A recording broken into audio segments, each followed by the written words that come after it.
నమస్తే, నేను ఇందు. తిరుమల శ్రీవారి లడ్డు కేసులో కీలక పరిణామాలు అయితే చోటు చేసుకున్నాయి. అయితే ఈ నేపథ్యంలో వైవి సుబ్బారెడ్డి గారికి అయితే షాక్ ఇచ్చినట్టు తెలుస్తుంది. మరి దీని గురించి మాట్లాడడానికి మనతో పాటు సీనియర్ అనలిస్ట్ దుర్గా కుమార్ గారు ఇప్పుడు మనతో ఉన్నారు. నమస్తే సార్. నమస్తే అమ్మా ఇందు, మన వుల్ఫ్ వీక్షకులకు కూడా. సార్, మరి తిరుమల శ్రీవారి లడ్డు కేసులో కీలక పరిణామాలు అయితే చోటు చేసుకున్నాయి. అయితే ఈ నేపథ్యంలో ఇప్పటికే నలుగురిని అయితే అరెస్ట్ చేశారు. అయితే వైవి సుబ్బారెడ్డి గారికి కూడా ఒక ఊహించని షాక్ అని చెప్పొచ్చు. ఏమంటారు సార్ దీని గురించి? వైవి సుబ్బారెడ్డి గారు గతంలో 2 సార్లు చైర్మన్గా చేశారమ్మా టీటీడీ దేవస్థానాన్ని. ఓకే. ఆయన టైంలోనే ఇది లడ్డు అపచారం అంటే కల్తీ నెయ్యి సరఫరా జరిగిన అది కూడా ఆయన టైంలోనే అంటున్నారు. ఓకే. రెండోది ఏంటంటే ఈ కల్తీ లడ్డు అపచారం అనేది కూటమి ప్రభుత్వం వచ్చిన కొత్తలోనే చంద్రబాబు నాయుడు గారే ఆ అంశాన్ని బయటికి తీసుకొచ్చాడు. దాన్ని ల్యాబ్కు పంపించారు. గుజరాత్లో నేషనల్ డైరీ డెవలప్మెంట్ ల్యాబ్ అంటే అది ప్రభుత్వ రంగ సంస్థ. అది ఆహార పదార్థాల్లో జరిగే కల్తీలు కానీ ఏమైనా లోపాలు కానీ పట్టుకోగలిగిన సంస్థ అది. అందులోనూ డైరీ డెవలప్మెంట్ అంటే పాల ఉత్పత్తులకు సంబంధించిన కల్తీలో అది స్పెషాలిటీ ఉన్న సంస్థ. నెయ్యి కూడా పాల ఉత్పత్తులకి ఉప ఉత్పత్తే కదా, అందువల్ల దాన్ని అక్కడికే పంపించారు. పంపించినప్పుడు అందులో ఉన్న కల్తీ అంశాలన్నింటినీ కూడా సమగ్రంగా విడివిడిగా కూడా చెప్పారు. అందులో రకరకాల వెజిటబుల్ ఆయిల్స్తో పాటు కొన్ని జంతువుల కొవ్వుని కరిగించిన అది కూడా దాంట్లో కలిసినాయి అనేది చెప్పారు. దాంతో మొత్తం ప్రపంచవ్యాప్తంగా ఉన్న హిందువులు కొన్ని కోట్ల మంది ఒక్కసారి ఉలిక్కిపడ్డారు. ఎందుకంటే శ్రీవారి లడ్డు ప్రసాదం అనేది అందరూ చాలా ఇష్టంగా తింటారు, ఫారినర్స్ కూడా ఇష్టంగా తింటారు. శ్రీవారి భక్తుల్లో చాలా విదేశీయులు కూడా ఉన్నారు. వాళ్ళకి పెద్ద షాక్ కాదు. కానీ ఎవరైతే నాన్ వెజిటేరియన్స్ ఉంటారో మరీ వాళ్ళకి అపచారం జరిగింది. అదే టైంలో వాళ్ళు అయోధ్యలో రామ విగ్రహం ఆవిష్కరణ, దేవాలయ ఆవిష్కరణ సమయంలో కొన్ని లక్షల లడ్డూలు ఇక్కడి నుంచి అక్కడికి పంపారు అయోధ్యకి. అక్కడ కూడా ఉత్తర భారతదేశంలోనూ దేశవ్యాప్తంగా వచ్చిన హిందువులందరూ కూడా చాలా ఇష్టంగా తీసుకెళ్ళి తిన్నారు. దాంతో అందరి మనోభావాలు కూడా దెబ్బతిన్నాయి. అంటే ఇది ఎంతకాలం నుంచి జరుగుతుంది. అందులో పశువులకు సంబంధించిన ఆవు ఇలాంటి జంతువుల కొవ్వు కరిగించిన దాన్ని నెయ్యిలో కలిపారు. వీళ్ళు ఏం చేశారంటే 350 రూపాయలకే కిలో ఇస్తామని కొన్ని సంస్థలు, ఉత్తరప్రదేశ్కి చెందిన సంస్థలు, తమిళనాడుకు చెందిన సంస్థలు కొటేషన్స్ చేసినాయి, లోయెస్ట్ కొటేషన్స్ అని. వాళ్ళకి ఇచ్చేశారు. అసలు 350 రూపాయలకి నెయ్యి, ఆవు నెయ్యి సరఫరా చేయటం అనేది అసాధ్యం. అది తిరుపతి దేవస్థానానికి కూడా డైరీ ఉంది, ఆ డైరీ అధికారులకు కూడా ఒక అవగాహన ఉంది. తర్వాత ఆవు నెయ్యి కొనటం అనేది తిరుమల తిరుపతి దేవస్థానానికి ఇది ఏమి కొత్త కాదు. కొన్ని వందల సంవత్సరాలుగా ఆవు నెయ్యితో స్వామివారికి కైంకర్యాలు చేస్తారు, ప్రసాదాల్లో వాడతారు, అనేక ధూపదీప నైవేద్యాల్లో వాడతారు, అనేక బాలాజీకి శ్రీనివాసుడికి నైవేద్యాల్లో కూడా వాడతారు. కాబట్టి ఎప్పుడు కూడా పవిత్రమైన నెయ్యిని మాత్రమే సేకరిస్తారు. అది కూడా ప్రభుత్వ రంగ సంస్థల నుంచి ఎక్కువగా తీసుకుంటారు. అది తమిళనాడు కావచ్చు, ఎక్కువ కర్ణాటక నందిని సంస్థ ఎక్కువ సప్లై చేసింది.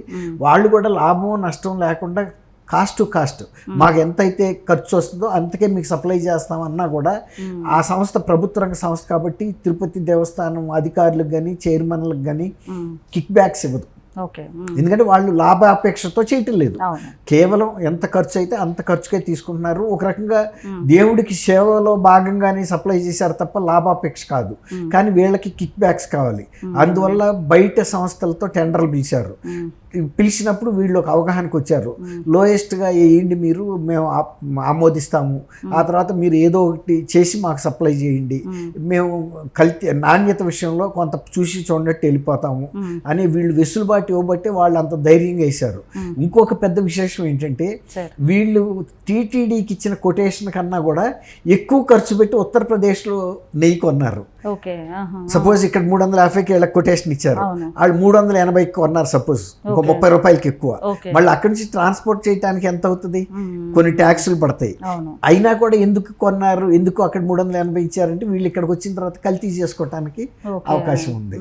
ఏ ఒక పిచ్చి నూనెలు, కొవ్వు, అయ్యో ఎన్ని వేస్ట్ నూనె కలిపేస్తే దాంట్లో నేతిలో వీళ్ళకి వెళ్ళిపోయింది. అట్ట కొన్నాళ్ళు నడిచింది. ఈ నాణ్యత మీద కొంత అనుమానాలు వ్యక్తమైనవి. అప్పుడు ఎందుకు ఇట్లా వస్తుంది, గతంలో ఇది ఎంతో మంచి పరిమళంగా ఉండేది శ్రీవారి లడ్డు, ఇప్పుడు అంత లేదు, దూరానికి కూడా ఎంతో సువాసన వచ్చేది. అంటే పోటు అంటారు దాన్ని, తయారు చేసే లడ్డూలు తయారు చేసే కిచెన్ని పోటు అంటారు. అది ఒక పూర్వకాలం నుంచి వస్తున్న ఆచారం. ఆ పోటులో కూడా ఎవరు పడితే వాళ్ళు వెళ్ళి లడ్డూలు చేయడానికి వీల్లేదు. దాంట్లో ఒక సామాజిక వర్గానికి చెందిన వ్యక్తులు, కొన్ని కుటుంబాల వాళ్ళే మొదటి నుంచి చేస్తున్నారు. వాళ్ళే అందులో నిష్ణాతులు, కరెక్ట్గా ఏమేమి పాళ్ళు వేయాలి ఏంటనేది. వాళ్ళు కూడా మేము అదే నెయ్యి వాడుతున్నాము, మరి ఎందుకు రావటం లేదు అనేది వాళ్ళకి అర్థమవుతుంది. ఎందుకంటే వాళ్ళు కొన్ని దశాబ్దాలుగా ఆ లడ్డూ తయారీలో ఉన్నారు కాబట్టి ఆ నేతిలో ఉండే నాణ్యత వెంటనే వాళ్ళు గమనించగలరు. కానీ వాళ్ళు ఏం చేయగలరు, వాళ్ళు ఉద్యోగులు, ఆ విషయాలు ఏమైనా బయటకు చేస్తే వాళ్ళు ఉద్యోగాలు పోతాయి. కాబట్టి వాళ్ళు ఏ నెయ్యి ఇస్తే ఆ నెయ్యి వాడి చుట్టేసి ఇస్తున్నారు. ఇది పై వాళ్ళ ఇది లేకుండా మాత్రం జరగదు. ఎందుకంటే ఆనాటి ఈవో ధర్మారెడ్డి గారు కానీ, అంతకుముందు ఈవోలు కానీ వీళ్ళకి పాత్ర ఉంది. ఇప్పుడు మీరు అన్నట్టు సుబ్బారెడ్డి గారికి, అప్పుడు ఎవరైతే ఈవో చైర్మన్లుగా ఉన్నారో వాళ్ళకి, ఈవో ధర్మారెడ్డికి కూడా నోటీసులు ఇస్తున్నారు. నోటీసులు ఇవ్వడంతో పాటు అసలు వీళ్ళు ఈ కేసు పరిష్కారం అయ్యేలోగా ఎవరన్నా కొంతమంది విదేశాలకు కూడా వెళ్ళిపోతారేమో అనే ఒక అనుమానంతో సిట్టు లుకౌట్ నోటీసులు కూడా ఇష్యూ చేయమని చిత్తూరు ఎస్పీ గారిని అడిగినట్టు తెలిసింది. ఎందుకంటే వాళ్ళు ఎస్పీఏ ఇస్తారు ఈ లుకౌట్ నోటీసెస్.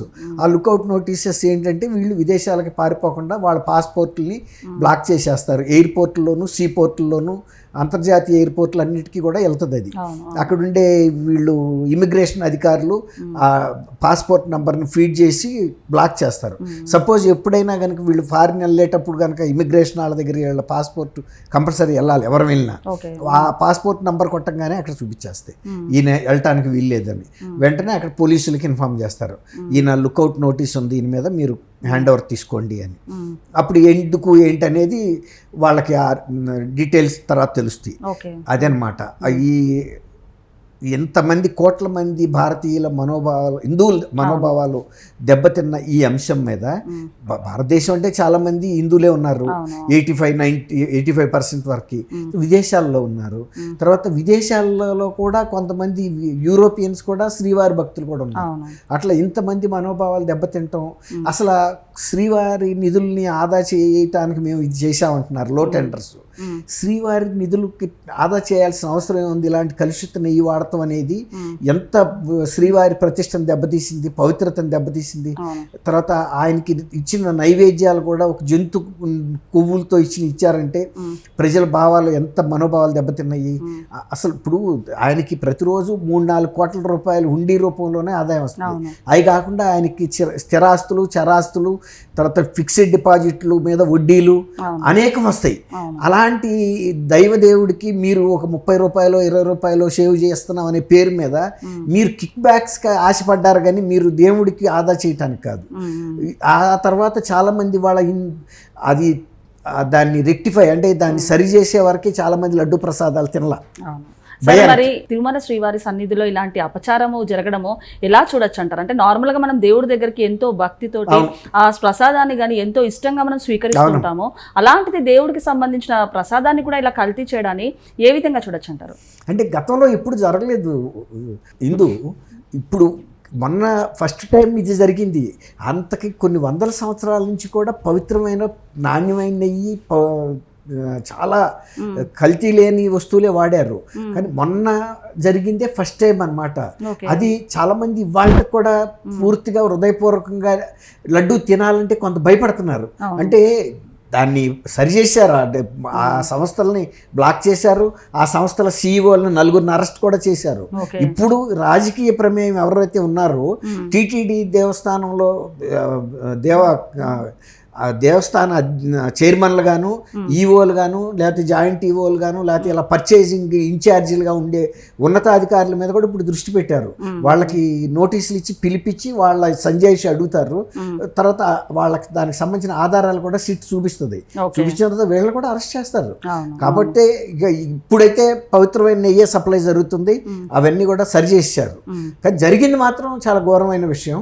అందుకే ఈ ప్రభుత్వం కూడా సీరియస్గా తీసుకుంది. భక్తుల భక్తులు ఇక ఇప్పుడు భవిష్యత్తులో ఇలాంటి నువ్వు అన్నావు చూసావా, శ్రీవారి సేవల్లో కూడా ఇలాంటి అపవిత్రమైనటువంటి పదార్థాలతో నైవేద్యాలు, లడ్డు ప్రసాదాలు చేయటం అనేది ఇది అందరి మనోభావాలు దెబ్బతున్నాయి. ఒక రకంగా చాన్నాళ్ల పాటు తేరుకోలేకపోయారు అసలు ఇది నిజమా అబద్ధమా అనే ఒక దీనికి వచ్చారు.